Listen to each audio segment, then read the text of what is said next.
Hey, hello there, and welcome to the very first episode of the Disrupt to Spark podcast, recorded right here at Saturn Studios in Garden City, New York.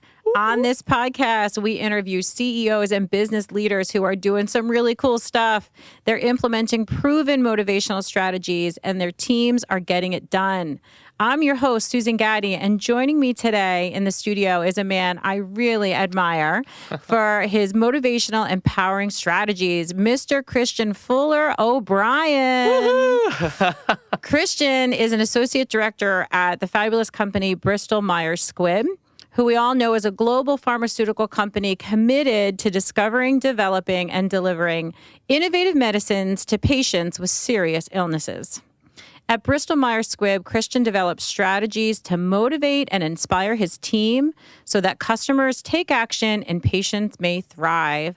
One of the things I value most are his leadership values, which is to ignite curiosity, nurture growth, and develop that ripple effect. We're going to hear all about that today. His mantra is, don't say it can't be done, because there's always a way. Christian, welcome to the show. Thank you so much, my friend. I'm so grateful to be here. And Sue, thank you so much again. This is going to be fabulous. Honestly, I couldn't think of a better person to help me launch this concept around how do you do things differently, right? How do you get out of the box? How do you grow and expand? And how do you help others on that journey? You're the best person to do that. So thank you and welcome. You're going to make my head big, but I'll give you my Venmo later, okay? We'll make it happen. Yeah. Yes. I had the pleasure of meeting Christian at a opportunity I had to speak at an ASTD event. He was there representing Bristol Myers Squibb, and he was talking about the amazing training program that he's co-created and currently successfully runs with his team. And I was like, wow, most people don't even believe training works, let alone know how to create training that works. And here's this guy who has already figured out the secret sauce. So I'm going to jump right into it with you. Tell everyone, what is it that you think that makes your program so different in that it gets results, it inspires people, and you seem to have this ability to just grow the heck out of everyone you connect with? What do you think are some of the things that go into making that happen? Sure. Well, I'm really grateful to be here, as I mentioned earlier. I've been with Bristol Myers Squibb now since July 2020, and I've been leading a team of learning strategists for the past 7 months. And it's been one of the career highlights of my young career so far. So really grateful to be here. I would say it really boils down to a couple of key things. So I think one strategy is we train to the do. So aside from foundational knowledge, disease state, therapeutic knowledge, we train on skills, capabilities, and behaviors. Because we know that when we have a sales professional in front of a customer, especially a healthcare professional, we need to make sure that they show up with confidence and a whole lot of competence. So I think training towards the do, that's one of our biggest things. Another thing. I love that. Can I just jump into that for a second? Train to the do. I mean, hashtag that, right? Hashtag that, put that out there. Yep. It's not about the information. It's about the transformation. Yeah. So when you help people to overcome barriers that keep them from taking action, you're training to the do, right? Yeah, exactly. We had a little bit of a conversation about this earlier. Because I want to just sort of slide this in right here, because I don't think this is done in most training departments. But tell everybody how you're measuring this idea of, can you do something better, longer, faster than you could before the training? Tell everybody how you actually measure that right now. Yeah, we measure confidence. And, confidence is what really elicits that behavior change. So what we'll do is when we design our training experiences, one of the measurement vehicles that we look at is, hey, do you feel confident in executing the brand strategy or taking that information to develop a clinical argument that really helps persuade the customer to take action and try something differently? So I think confidence is really key, because that's what leads to people not just taking that first step, but going back, developing that resilience, and helping meet the customers where they are so that they can transform patients' lives. I love it. And honestly, I know it feels like the simplest little thing, but I really wanted to call attention to it, because the more confident people are, the more willing they are to get in action and stay in action. It's true. And so it also implies, right, that I've understood everything I need to understand, right? If you measure whether or not somebody has understood something, it does not imply they're willing to act on it. That's right. Yeah. And it's more than just, at the end of the day, yes, you have to make sure that you understand your disease state, your product knowledge inside out and backwards, and also that you know the competitor better than you know yourself. But if you don't do anything with that knowledge, or you can't tell a story or have a conversation, then it's really for naught. So Yep. I think it's that combination, that sweet spot where you have skills with knowledge and it leads to confidence. And that's what we've seen time and time again with our hires. Yeah. And do you find that, so you have to go back out to the business and you have to report results, right? Do you share a confidence score? Is that anything you do? Yes, absolutely. We so our trainers, often calibrate routinely. So whether it's biweekly or quarterly with their brand stakeholders, but we also report out to our sales leadership team, who's one of our primary stakeholders as well. After each training experience or after each resource or tactic is delivered as part of our strategic learning plan that we put together for the full calendar year, we reflect and we hold hands and we say, what could have been different? What did it produce? Did it achieve the learning objective that we set out to earlier in the year? And how can we refine, perhaps pivot, and do things better the second time around? So yeah, the confidence scores are key. We have a mindset within my department and within my organization called test and learn. So even if it's not a slam dunk the first time, it doesn't mean that we lose steam or gusto. It means that we refine, optimize, and do it better the next time around.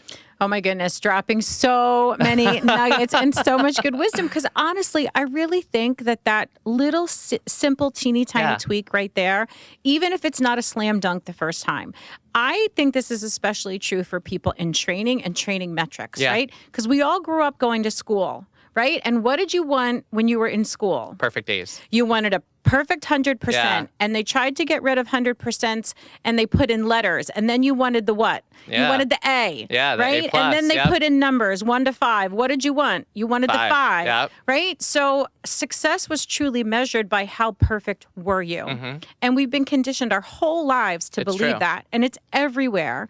But the second you start allowing yourself to be empowered by things not being at 100%, all of a sudden, everything is accessible to you. I always jokingly say, in marketing, if you get someone to open up an email 30% of the time, you're a freaking genius. Yep. Right? But in training, if there's not 100% of something, it's not good enough. And it's always, I think it's also easy, especially because, within a training organization at any company, it doesn't matter if you're working in biopharma or you're working in tech or telecom. Trainers are typically conscientious, high-performing individuals who may have had a proven track record in another function, whether they were in sales or marketing. If you bring somebody like that over into a function like training, which is educating, facilitating knowledge, and developing a growth mindset, there could be a disconnect at times because they may have very high expectations and set the bar very high in and of itself because of their personality and their background. So I think the net is that when you foster an environment that looks to the incremental gains, the incremental improvement, that's where you really unlock reimagining how we do things. That's where you unlock better execution. And that's where you also unlock self-awareness. I think the best sales reps are the ones who acknowledge perhaps what they could have done differently than during their interaction, and they do it differently the next time. Right. Because they're constantly taking inventory. They're looking at themselves in the mirror. And to me, that's what great looks like. It's that self-awareness is key. So I really think that's another strategy that our training professionals may not always acknowledge in the work that they do day in and day out. I couldn't agree more. Now, I feel like I got us a little off track from the beginning, so feel free to steer me back if there's another strategy. But I would pull the thread on this concept of growth mindset with you, because you've mentioned it a couple of times now. I'm a huge believer in it, but I'd love for you to kind of share in your own words, what does that mean to you, and how do you use it for success in your programs at Bristol Myers Squibb? Yeah, sure. I think, there was a lot that came out of COVID. There was a lot of challenges, of course, that all industries face, but there was also the benefit of reimagining how we once did things.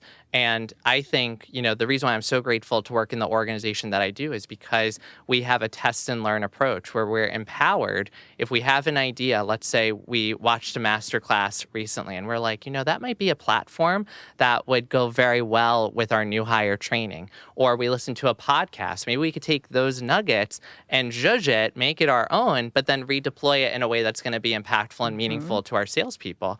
I think at the end of the day, having a growth mindset means creating space for people to ideate without limits. Because the minute that you put a limit on something or a process, in my opinion, it may actually stifle the creativity.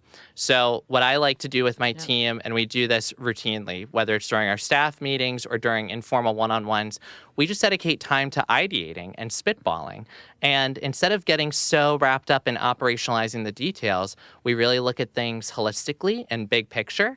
And when we do that, it then enables us downstream to develop advocates on our journey for co-creation. So if we want to take a novel idea and run it through our regulatory friends, we can huddle up with them, present our idea.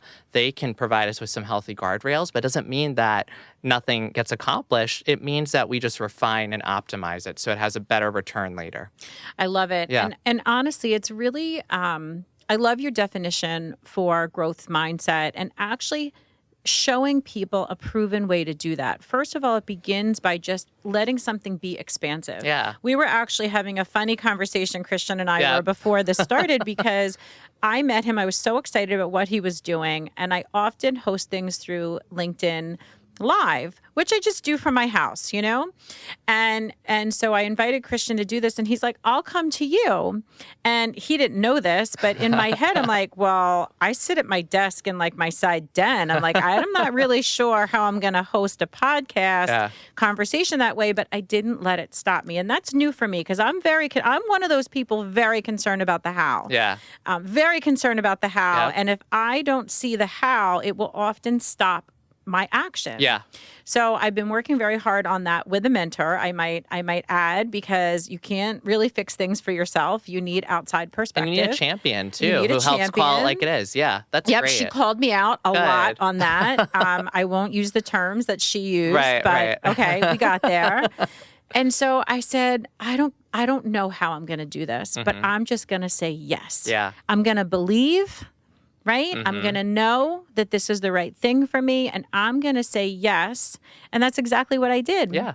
And normally, I don't know if you ever experienced this, but I am definitely the person that my fight or flight kicks in. It doesn't matter that I'm truly under attack or not. Like, my own fear in my head is so strong. There's so much noise in my head sometimes that it sets it off. Yeah. And I immediately go into that, fight or flight. Oh my goodness, what did I just do? But because I wasn't worried about the how, that didn't even trigger. Yeah. Which was really cool for me. So anybody out there that says things and immediately starts biting your nails and worry, if you release your need for the how, that actually doesn't even happen, which allowed me to be clear enough to think, who do I know? Yeah. And I went outside of my network. And of course, that's how I ended up in this beautiful Saturn Studios. Thank you so much, Love PH it. Consulting. Yeah. They are my champions. They are the best. So, and here, and here we are. Yeah. So I'm new to this. I feel like this is easy for you, right? Well, I think at the end of the day, don't say it can't be done. There's always a way. There's always a way. And I think our experience in life, and even if we're dealing with trials or different circumstances at work, we can always lean on our experience where we've been resilient and we've risen above, and we can apply that same strategy, that same thinking to whatever is confronting us, whatever obstacle is in our way. I lean a lot on some of my obstacles outside of work to propel me forward in the work that I do. I think it may be a little cheesy, but it just totally helps on board with so that. much because, if you go into anything in life by saying, I've done something like this before, I think I can do it again, it totally alters your brain chemistry and what's possible. So I'm a huge advocate for really looking to your experience to help propel you forward in those moments where you're doubting yourself and where you have that inner saboteur saying that it can't be done. Yeah. Oh my goodness. Such a great parallel. And I can tell you, I feel like I've really gotten good at that too. Yeah. Right. And I'll tell you the other one, if I don't have my own proof, which a lot of times I don't, I'm kind of beyond anywhere I ever believed I could be. Right. So I'm really at an upper limit where there's nothing in my past at this point that is the future. Right. So I've actually been, like finding other people that have been on the journey and borrowing their proof. See, it's a great thing that you brought that up too, because that goes back to one of our other strategies for the people, by the people, especially when we think about sales learning, sales training, especially in a regulated industry like biopharma. A real gift that we also cultivate within our new hire curriculum is exposing our new hires to tenured, seasoned sales professionals. And what it does is it really not only provides them with reality, but it also provides them with additional inspiration and motivation, because they're able to see themselves in these people who've also grown or recently graduated from the new hire experience and are just crushing it. They're doing a great job for patients. They're doing a great job for their team, the business unit, the company. So I just think it's that ingredient of seeing what you want, and seeing is believing, right? And that really just propels our learners to achieve what they may even think is not possible in that moment. Yeah, right. If you don't have your own proof, proof is what propels. Yeah. We were having a fun conversation. Proof is what sells. Yes. Right? Yeah. You Yes. have to get people to yes. And how do you get people to yes? You have to show them proof. Yeah.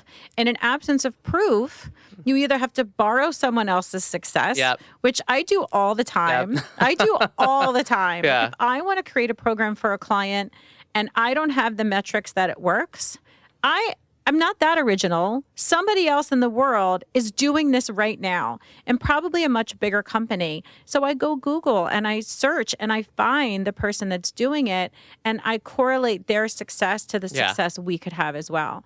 So that's amazing. And the other fun little conversation we were having, kind of behind the scenes, was this whole idea of faith. Yeah.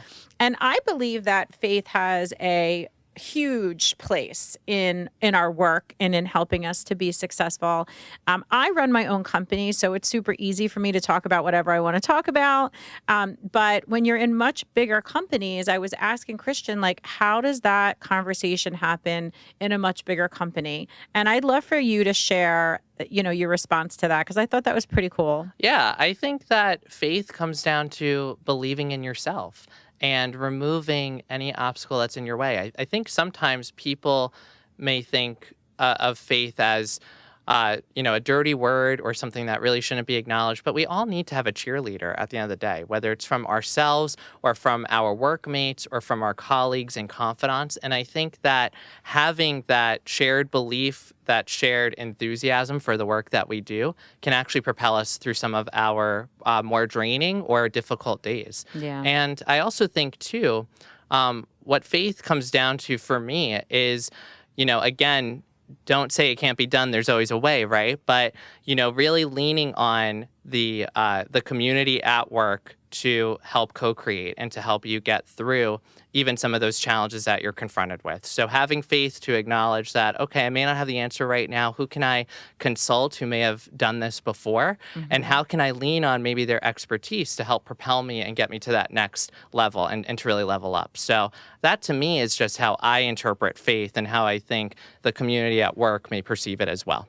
Such a great thing, and so powerful. Every now and again, I'll post something about it on LinkedIn, and I always am nervous, right? What's going to happen? And every single time, I've never gotten a negative response to it. If anything, I think there's a lot more people that would like to talk about faith, but feel that they can't. And so I love that we're finding creative ways to bridge that gap if it's not, something that can actually be brought out to its full effect within an organization. Yeah. One of the things I want to go back to, one of the things I loved when, you were talking about it, is I'm a huge advocate for internal podcasts. Yes. Because stories of success and even better stories of triumph, especially from senior people, carry so much weight and carry so much ability to inspire, to motivate, to be that spark, right? Yeah. We're all about being the disruptive spark. What was that spark I needed to do something differently, to think something differently?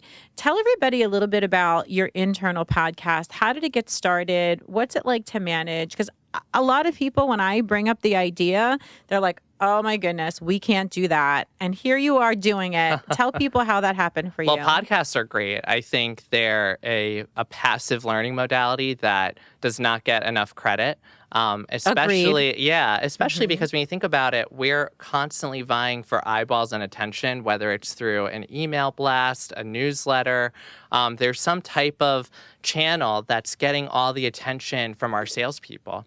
And the beauty of a podcast, in my opinion, is that it serves as a companion on your way to your customer appointment. So if you're driving, you've got windshield time, you can listen to a podcast. We don't over-index. They're typically short form, so like no more than 10 minutes in length. Yeah. But they're the quick hit to really get your mind right and to put into perspective a lot of what you already know, but really with a crystallized call to action. That way, when you go in front of the customer, you're reminded of what you need to do and you're able to execute flawlessly. I think what's been so cool about podcasts is, and I give credit to my team for this, they really do a great job of identifying what the gap is. So they conduct really thorough gap analyses. They do it through either surveys or through focus groups. And they really try to identify and diagnose, hey, what's the skill or what's the piece of information that we may need to double click on or dive a little deeper. And they maximize the podcasts as a vehicle to help provide that quick, concise, succinct information that then alters the behavior change and helps lead to better performance and grow our trajectory.